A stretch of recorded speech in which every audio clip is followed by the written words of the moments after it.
Assalamualaikum warahmatullahi wabarakatuh.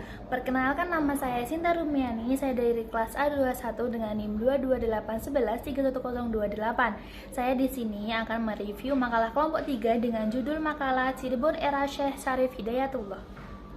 Baik, langsung saja pada pembahasan yang pertama, yaitu sejarah singkat. Syekh Syarif Hidayatullah atau dikenal dengan sebutan Sunan Gunung Jati mempunyai peranan penting dalam sejarah Cirebon pada masanya. Syarif Hidayatullah tiba di Cirebon pada tahun 1470 dengan dukungan Kesultanan Demak dan Pangeran Walangsungsang atau Pangeran Cakrabuana. Tumenggung pertama Cirebon dan paman dari pihak ibu Syarif Hidayatullah.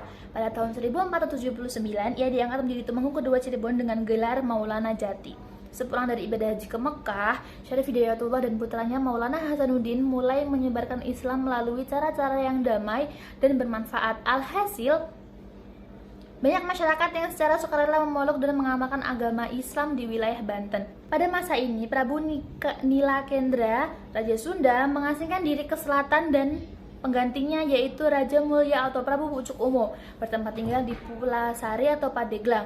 Kontribusi Syarif Hidayatullah membuat masyarakat Islam di Jawa Barat memanggilnya dengan berbagai nama.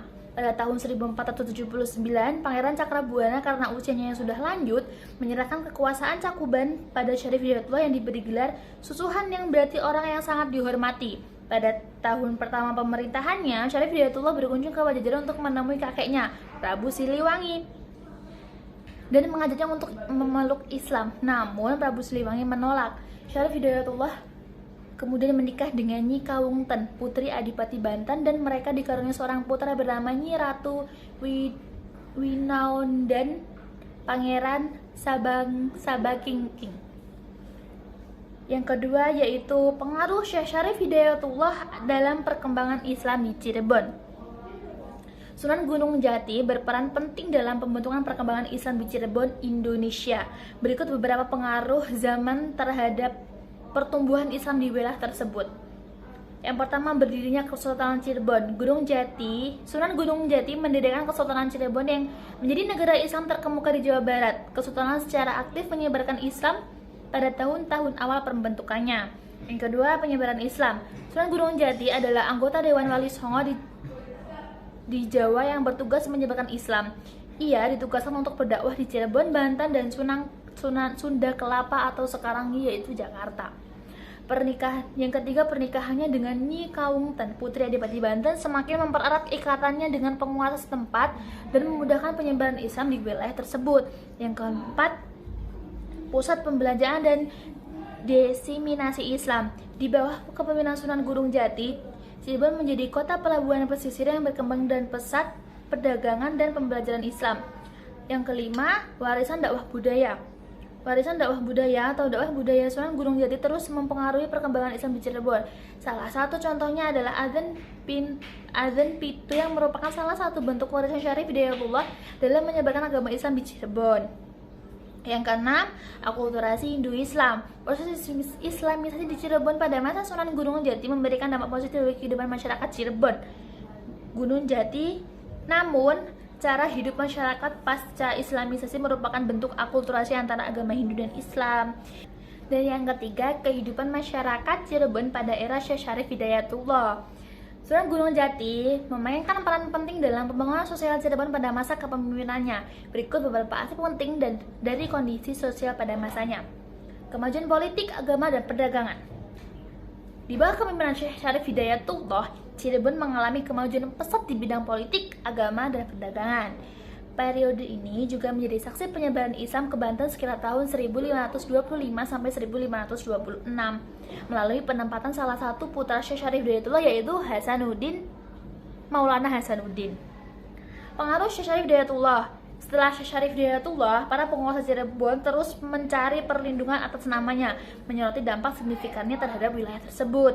Keterbukaannya sosial dan budaya. Kepemimpinan Syekh Syarif Hidayatullah ditandai dengan keterbukaannya terhadap aspek sosial dan budaya. Pendekatan ini setelah penggunaan pendekatan sosial dan budaya dalam dakwahnya membuat ajaran mudah diterima oleh masyarakat setempat. Kemudian ciri-ciri pribadinya Syekh Syarif Hidayatullah. Syekh Syarif Hidayatullah dikenal karena ilmu agamanya, kecerdasannya, wawasan yang luas, dan akhlak yang baik. Kualitas-kualitas ini kemungkinan besar berkontribusi pada efektivitasnya sebagai pemimpin dan pengkhotbah selama berada di Cirebon. Dan yang terakhir yaitu pencapaian Syekh Syarif Hidayatullah. Sunan Gunung Jati memainkan peran penting dalam mencapai prestasi selama ia memimpin Cirebon pada abad ke-15 dan ke-16. Berikut beberapa prestasi beliau dalam memimpin Cirebon. Yang pertama, berdirinya Kesultanan Cirebon. Syekh Syarif Hidayatullah mendirikan Kesultanan Cirebon yang menjadi negara Islam terkemuka di Jawa Barat. Kesultanan secara aktif menyebarkan Islam pada tahun-tahun awal pembentukannya. Yang kedua, pusat pembelajaran dan diseminasi Islam. Di bawah kepemimpinan Syekh Syarif Hidayatullah, Cirebon menjadi kota pelabuhan pesisir yang berkembang dan pusat perdagangan dan pembelajaran Islam. Kota pelabuhan menarik para pedagang dari Arab ke Cina. Yang ketiga, dakwah budaya. Dakwah budaya peninggalan Syekh Syarif Hidayatullah terus mempengaruhi perkembangan Islam di Cirebon. Salah satu contohnya adalah azan pitu yang merupakan salah satu bentuk warisan Syarif Hidayatullah dalam menyebarkan agama Islam di Cirebon. Seperti yang di atas tadi ya kan. Yang keempat, akulturasi Hindu dan Islam. Cara hidup masyarakat pasca Islamisasi merupakan bentuk akulturasi antara Hindu dan Islam. Dan yang terakhir, secara keseluruhan prestasi Syekh Syarif Hidayatullah dalam memimpin Cirebon antara lain berdirinya Kesultanan Cirebon, penyerahan Islam, berkembangnya Cirebon sebagai pusat perdagangan dan pelabuhan Islam, serta warisan dakwah budaya. Pengaruh dan kontribusinya memainkan peran penting dalam pembentukan lanskap keagamaan dan budaya di wilayah tersebut pada masa itu. Demikian tadi yang bisa saya review dan saya sampaikan. Kurang lebihnya saya mohon maaf. Kurangnya saya mohon bimbingan dari Bapak dosen. Saya akhiri. Wassalamualaikum warahmatullahi wabarakatuh.